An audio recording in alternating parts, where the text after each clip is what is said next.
Staff selection commission यानी SSC Bharat की एक ऐसी संस्था जो कि सरकारी कर्मचारियों का चुनाव करती है। चुनाव के लिए एग्जाम होता है, लेकिन अब यही एग्जाम दवा की जगह दर्द बन गया है। देश की राजधानी दिल्ली में पिछले 2 दिनों से एसएससी परीक्षा देने वाले प्रतियोगी धरना प्रदर्शन कर रहे हैं, जबकि इस बीच उनकी परीक्षा भी चल रही है।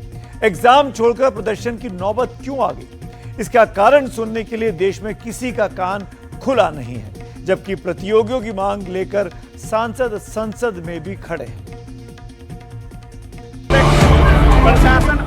दिल्ली की सड़कों पर पुलिस जिनके पीछे दौड़ रही है, जिन्हें बस और गाड़ियों में भरकर पुलिस ले जा रही है, वो न तो अपराधी हैं और न ही राजनीतिक प्रदर्शनकारी। दिल्ली की जमीन पर अपना दर्द लेकर भटक रहे ये युवक सर्विस सिलेक्शन बोर्ड की जड़ जमा चुकी बीमारी के पीड़ित हैं। हर चेहरे की एक समस्या है जिसकी जिम्मेदार एसएससी है। स्टार्टिंग डेट था कि 24 से 1 अगस्त तक में एग्ज़ाम होना है, ये पता था। बट मुझे ये नहीं पता था कि मुझे 24 तारीख को एग्ज़ाम देने जाना है।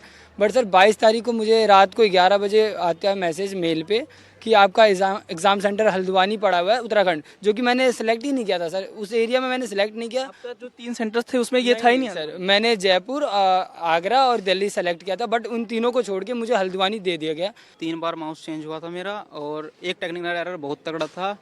मैंने अपना ऑप्शन पहले 24 सिलेक्ट करा था। मैं चेक कर रहा था कि 24 से आंसर आएगा। मुझे पता था 24 या 100 आंसर था। मैंने सिलेक्ट करा, फिर मैं 100 पे गया, मेरा 100 से आंसर आया। मैंने क्लिक करा, वो क्लिक ही नहीं हो रहा। अच्छा, वो सिलेक्ट ही नहीं हो रहा। 24 का 24 सिलेक्ट। मैं आगे जाके क्वेश्चन कर रहा हूँ, हो रहे हैं, वो सिलेक्ट नहीं हो रहा। अच्छा, मैं इन्विजिलेटर को बताता हूँ कि मेरा सर ऑप्शन सिलेक्ट नहीं हो रहा है। वो कहते हैं कि इसमें हम कुछ नहीं कर सकते। मैं जयपुर का रहने वाला हूँ। जयपुर के पास डिस्ट्रिक्ट के मेरा टोंकवा का रहने वाला हूँ।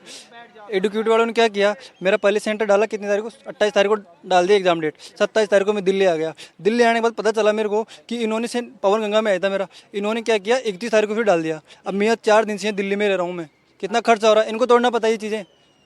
आपका एग्जाम 28 को था, उसको रद्द कर दिया, 31 कर दिया। 28 वाले को रद्द करके 31 को डाल दिया। आप लोगों को इंटीमेट किया तो बताया कुछ इन्होंने? कुछ इन्फॉर्मेशन नहीं दी और नॉट अवेलेबल बता रहे थे एडमिट कार्ड। दोबारा सर्च किया तो ऐसी प्रॉब्लम आ रही। में टेक्निकल इशू आ रही थी कि क्वेश्चन को क्लिक कर रहे हैं ना, तो 5-6 बार तो क्लिक करो तो वो क्लिक हो रहा है, वो सेव और नेक्स्ट हो रहा है। और कल 5 मिनट के लिए तो ऐसा आ रहा था कि सब ब्लैंकेट हो गया, आगे कुछ नहीं जा रहा है, ना क्लिक हो रहा है ना कुछ और आगे हो रहा है। सर ऐसी दिक्कतें आ रही है। सर पेन दे रहे इतना सा हाथ में नहीं पकड़ा जा रहा है, और पेपर दे रहे ऐसा जैसे कर रहे हैं तो नीचे निकल जा रहा है पेन। करने के लिए पेपर दिया था? हाँ, सोल्व करने के लिए पेपर ढंग का नहीं दे रहे। मेरा 28 को पेपर था देहरादून में, बट सर मेरा एडमिट कार्ड बिल्कुल खाली आया था। जो सेंटर का भी नहीं पता था, सेंटर का भी नहीं पता था। अब लास्ट मोमेंट पे अगर हमें बताओगे सेंटर, हम कैसे मैनेज करेंगे? प्लस हमारी जो कन्वेंस कॉस्ट है सर, एक बात बताओ, अगर आप नॉर्मल बंदा जाएगा, आप फॉर्म के लिए तो 100 रुपये लेने के लिए तैयार हो, आप हर चीज़ के लिए पैसे लेने को तैयार हो, लेकिन आप ये भी तो देखो एक गरीब बच्चा जाए कैसे पाएगा? एक नॉर्मल मिडिल क्लास फैमिली कैसे अफोर्ड करेगी उसका? मेरा एग्ज़ाम 29 को था, मैं एग्ज़ाम देने गया हूँ। मेरा एग्ज़ाम में सर एक न्यू चीज़ इन्होंने इंट्रोड्यूस की है कि कैमरा आगे लगाना है। तो कैमरा अलाउ करना होता है, एग्ज़ाम स्टार्ट होते ही कैमरा चल नहीं रहा है। और अब बच्चों को पता नहीं कि उस कैमरे से जो रिकॉर्ड हो रहा है उसके बेसिस पे उसकी अटेंडेंस काउंट हो रही है कि नहीं हो रही है, किसी को कुछ नहीं पता है। और जब कैमरा नहीं चल रहा है तो सर उसमें ही 5 मिनट ख़राब हो जा रहे हैं। और सर मेरा 26 को एग्ज़ाम था, जिसको इन्होंने पवन गंगा में था, वो कैंसिल कर दिया। और 28 तक किसी को कुछ नहीं पता है कि वो कब होगा, और नेक्स्ट डे एकदम से वो दे देते हैं कि आपका नेक्स्ट डे एग्ज़ाम है। ये तो आपने बीमारी के लक्षण सुने, लेकिन जिस डॉक्टर को जांच करके बीमारी की दवा देनी है, उसने अपनी दुकान का शटर इनके लिए बंद कर रखा है। लेकिन फिलहाल उन्होंने क्या कहा है, ये भी आप सुन सकते हैं। कई बार से लगातार एसएससी तैयारी तो कर रहा है, कोशिश कर रहा है, लेकिन अनियमितताएं इतनी ज़्यादा हो गई हैं कि एग्ज़ाम देना मुश्किल हो रहा है। क्या आपको एक्नॉलेज करते हैं कि कुछ इश्यूज़ थे एग्ज़ाम में या प्रोसेस में जो उसको सॉर्ट आउट कर लिया गया अभी? नहीं, ये बात कहूँगा कि कुछ इश्यूज़ थे। इश्यूज़ के बारे में हमें ईमेल्स आ रहे हैं, लेटर्स आ रहे हैं, कई लोग जाके मिल के भी रहे हैं। लेकिन मेरा यही कहना है कि टेस्ट करने के लिए हम एग्ज़ाम कंडक्टिंग एजेंसी सेलेक्ट करते हैं। नया एजेंसी जो है अभी जुलाई 24 से अपने पहला एग्ज़ाम कर रहा है। तो पहला एग्ज़ाम होने के कारण इसको हम अंग्रेज़ी में टीचिंग प्रॉब्लम्स बोलेंगे। तो कुछ जगह सिस्टम हैंग हो रहा है, कुछ जगह सिस्टम एग्ज़ाम लेट हो रहा है, और लगभग 200 जगह पे सेंटर्स पे जब एग्ज़ाम पहले दिन शुरू हुआ, 2 सेंटर्स में कुछ प्रोसीजरल लैप्सेस थी, जिसके कारण हमें वहाँ कैंसिल करके उनके वहाँ के स्टूडेंट्स को दोबारा हमें शेड्यूल करना पड़ा। तो ऐसे कुछ प्रॉब्लम्स हैं जिसके बारे में हमें संज्ञान लेते हैं और उसके बारे में करेक्टिव एक्शन भी ले रहे हैं। कुछ ले चुके हैं और कुछ लेना है, ले रहे हैं। सर, एक एजेंसी जो एटिक्विटी जिसको बोला जा रहा है कि वो एग्ज़ाम करवा रही है, उसके ऊपर काफ़ी आरोप लगाए जा रहे हैं कि पहले वो ब्लैक लिस्टेड कंपनी थी, कई राज्यों में उसने एग्ज़ाम जो करवाया सही नहीं है। जो अभी एग्ज़ाम्स हो रहे हैं उसमें भी प्रॉब्लम आ रहा है, बहुत दूर सेंटर्स दिए गए हैं, टेक्निकल ग्लिचेस है, किसी का सिस्टम नहीं काम कर रहा है। इन सबको कैसे एड्रेस करते हैं सर? भाई ऐसा है, मैं किसी संस्था का नाम नहीं ले रहा हूँ, लेकिन इस एसएससी एग्ज़ाम चलाने में कम से कम 4 या 5 अलग अलग संस्थाओं का रोल है।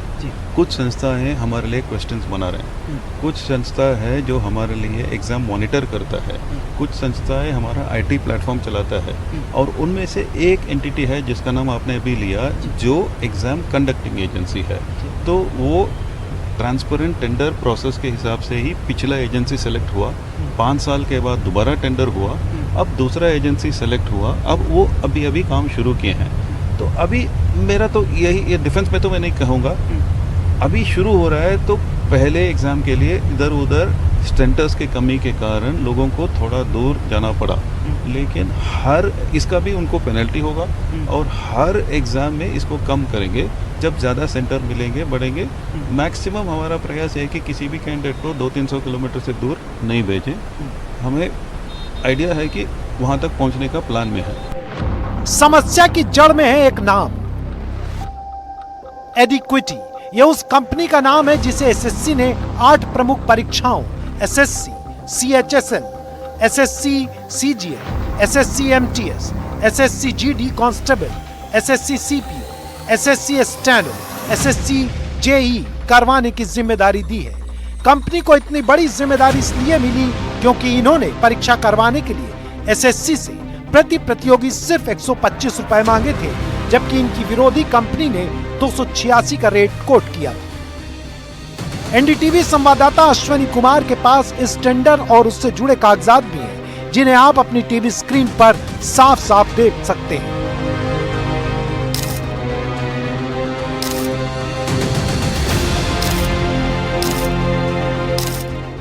अब जो जानकारी आपको दी जा रही उसे ध्यान से सुनिए। एडिक्विटी कंपनी को 2 साल के लिए प्रतिबंधित किया गया था।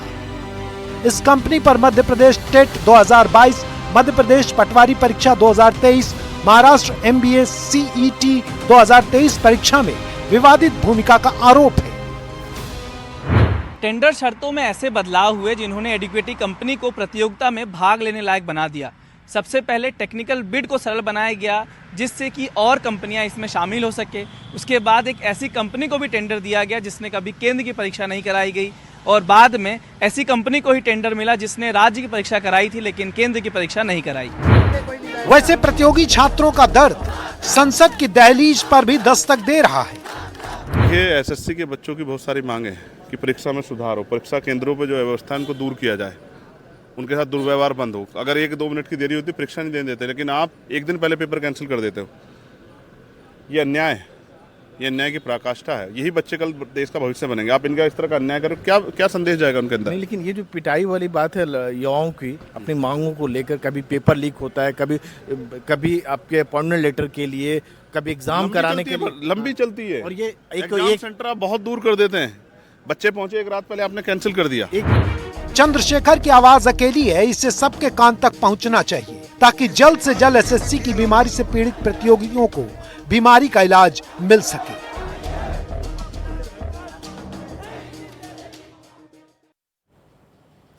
एसएससी छात्रों के आंदोलन में कोचिंग वाले गुरुजी भी बहुत सक्रिय हैं। मेरा व्यक्तिगत विश्वास है कि ये कोचिंग वाले कंपटीशन में बिना वजह का तनाव तैयार करते हैं, लेकिन प्रतियोगी छात्रों का मानना है कि कोचिंग वाले ही उनका दर्द इस वक्त सुन रहे हैं। पिछले 2 दिन के प्रदर्शन में एक नाम बहुत चर्चा में रहा, नीतू मैडम का। नीतू मैडम बहुत सोशल मीडिया पर इन्फ्लुएंसर हैं, अंग्रेजी पढ़ाती हैं और कई सारे बच्चे उनके साथ इस वक्त खड़े हैं और मैडम बच्चों के साथ प्रोटेस्ट में हिस्सा ले रही हैं। नीतू मैडम हमारे साथ जुड़ी हैं आज। नीतू मैडम शुक्रिया सबसे पहला सवाल तो यही कि आप लोगों की क्या मांग है, अब आप क्या सरकार से चाहती हैं? सर, सबसे पहले जो वेंडर है एडिक्वेटी, उनके पास इंफ्रास्ट्रक्चर नहीं है, उनके पास उतना रिसोर्सेस ही नहीं है कि वो एक पेन पेपर माउस भी प्रॉपरली दे सके। और वो जो एग्जाम कंडक्ट करा रहे हैं वो इतने रिमोटेस्ट सेंटर्स पे करा रहे हैं, जो बच्चा दिल्ली का है, कलकत्ता का है, उनको अंडमान भेज दे रहे हैं, यानी आपको 1200 किलोमीटर दूर भेज रहे हैं। तो ये सारे प्रॉब्लम्स है, जो प्रॉब्लम्स हमें फेस करना पड़ रहा है बच्चों को। और सबसे मेन चीज है सर कि वहां पे कोई प्रॉपर मैनेजमेंट नहीं है। बच्चे जब पहुंच रहे हैं उनका बायोमेट्रिक नहीं हो रहा है, एग्जाम टाइम से शुरू नहीं हो रहा है, बीच में कंप्यूटर हैंग कर जा रहा है। सर, बेसिक इंफ्रास्ट्रक्चर के लिए लड़ना पड़े एग्जाम में, वो चीज ठीक नहीं है बच्चों के साथ जो हो रहा है। जी, अब इसमें आप जो टीचर्स हैं उनका क्या मकसद है? प्रोटेस्ट जो है वो छात्रों को करना चाहिए, पर आप टीचर्स बीच में जुड़ गए हैं। क्या आप इसके बहाने अपनी लोकप्रियता बढ़ाना चाहते हैं ताकि अधिक से अधिक बच्चे आपकी क्लासेस, ऑनलाइन क्लासेस अटेंड करें? सर, हमारी लोकप्रियता ऑलरेडी बहुत है, इसीलिए हमारे से बच्चे जुड़े हुए हैं। हम 20 साल से पढ़ा रहे हैं सर, इसीलिए ऐसा नहीं है कि बच्चे आज हमें जान रहे हैं, हम 20 साल से पढ़ा रहे हैं।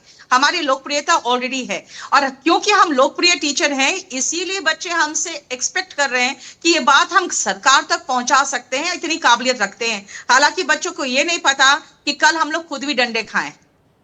कल जब तो ऐसा है सर कि बच्चों को हम आगे इसलिए नहीं ला रहे हैं क्योंकि अगर बच्चे आएंगे तो भारी संख्या में आएंगे जिनको हम संभाल नहीं पाएंगे।